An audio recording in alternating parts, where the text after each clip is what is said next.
can you bend your spine? It's something that people say we should be doing because the anatomy tells us we can, and then there's some people that are saying that we shouldn't be doing it because the anatomy is telling us to. Well, what we're going to do in this tutorial is try and gain an understanding of what each party is saying and try and put it together in a coherent manner so we can start selecting exercises more effectively so we don't go damaging the spine, but we go developing our performance. We're going to do this by talking about spine power and let's just say hip power. And we're going to try and piece together what these two things mean with regards to exercise, with regards to being damaging to the spine, and how we go about performing them so we optimize fitness but also minimize the risk of injury. I'm going to start this by saying high spine power is detrimental to the spine. So what does that look like with regards to exercise? Well, when we're talking about power, we need to be talking about force and we need to be talking about velocity. So when we are high force, high velocity, that equals high spine power. So what does that mean in real terms? Well, as I've mentioned, force is the weight, so we need to be using weight, and velocity is the movement. So we need to be using movement at high weight. That equals high spine power, which is detrimental to the spine. So with regards to an exercise, and this is just an exercise, it's not all of the exercises. If I was in this position and I was doing a twisting exercise, so I was like this, and I was twisting, keeping my hips centered, so they're not moving, but my spine is moving. That's what's generating the power. So all the power is coming from the, and then if I was to speed that up, it's only going to be higher velocity, which is going to be higher spine power.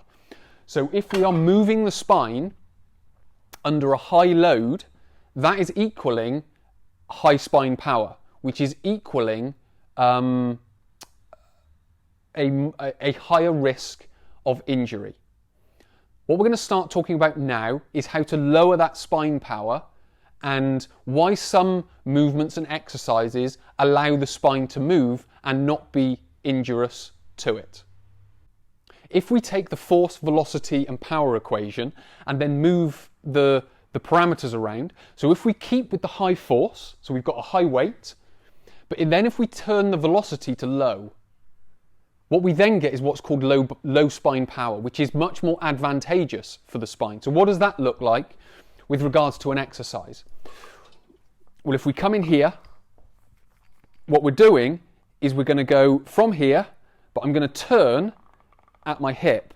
I'm going to keep my spine in position, and then I can go like that and pull through. And pull through. So I've got low velocity on the spine, but I've got high velocity on the hips. So we've got high load, but low velocity. And then we move through. But I'm generating all that power at the hip. So that would be described as low spine power, which is much more advantageous for the spine for a few reasons. So if we move from the hips, we've got the ball and socket joint, which is a freely movable joint. That's what it's known as. We've then got big, powerful muscles around it, glute max, and then we've got the stabilizing muscles, glute medius, glute minimus. So again, you can start to see the anatomy is starting to design that. What we've then got is the spine, which is known as a cartilaginous joint, which is a slightly movable joint. So it can move, but it's not necessarily that effective for it. So we're putting that together and starting to develop the power from the hip. So if we've got high hip power, that's good. If we've got low spine power, that's even better. What we're going to do in the next one is talk about when spines can move. Finally, again, if we adjust this force, velocity and power equation, so if we say it's low force, but if we say it's, to start with, low velocity, what we've then got is a lightweight, for example, at a low velocity. So that would be described as a low spine power. If we keep the velocity low but if we keep the force low, but we increase the velocity, what we start to turn into is a golf swing, or a tennis swing, or something like that.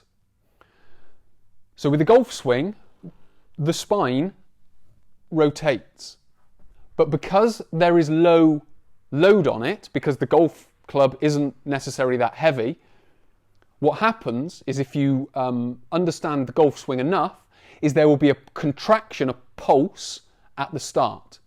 So yes, we're in this position and the spine is twisted, but we pulse the torso as we're moving, or as we move. That stabilizes the torso. Then what happens is the muscles relax, creating that low force. And then we come through the movement as the spine bends, but everything's relaxed, or relaxed to a degree. So again, we've still got that low force, but high velocity. That's more advantageous to the spine. So it allows us to come through, and then when we hit the ball, there will be a little contraction again, and then we'll continue through again with the swing, twisting the spine a little bit more. So we've got that low force, but it can be high or low velocity, as long as the force is low. So when we go into bodyweight squats, for example, this is another thing people say we need to be able to do, and our spine allows us to do it. We can bodyweight squat for the very simple reason it's low force, and in some respects it's low velocity as well, because we're not moving fast. Because we come down, we can move into this position, it's low force, I haven't got a big heavy weight on my back.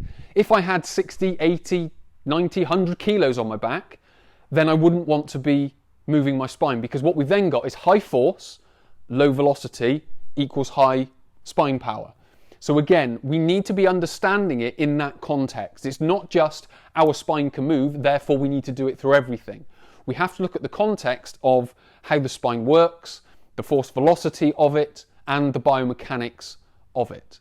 So there's a little bit more nuance, there's a little bit more context that needs to be brought around these types of exercises, so we're able to get the most from them without injuring the spine. So to quickly summarise what we've talked about today and how we select exercises for the spine is to, in some respect, answer the question, can the spine bend? We say yes. Can you do it during exercise? Yes, but it's only certain exercises. And certain exercises will either have a high spine power, which is going to be more injurious to the spine, or a low spine power, which is going to be less injurious to the spine. So we need to select our exercises accordingly. If we're choosing high load exercises, we want to keep the velocity low. If we're choosing low load exercises, low force exercises, we can start to bring the velocity high. When we can start thinking about exercise in this way, when we can start communicating in this way, it should hopefully stop all the arguments between each other going, we can bend our spine, we can't bend our spine. We can, it just depends.